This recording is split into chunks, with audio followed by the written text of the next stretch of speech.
या ठिकाणी हे हॉटेल वगैरे आहे, सातपुते रसवंती वगैरे आहे, बळीराजा ग्रँड हॉटेल वगैरे आहे, Jagdamba.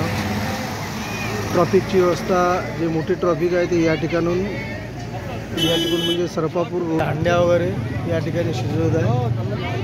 New Maratha hotel Maratha veg non veg, Bhairav Mandi, special अंडी वगैरे मिळतात. त्यांचे मालक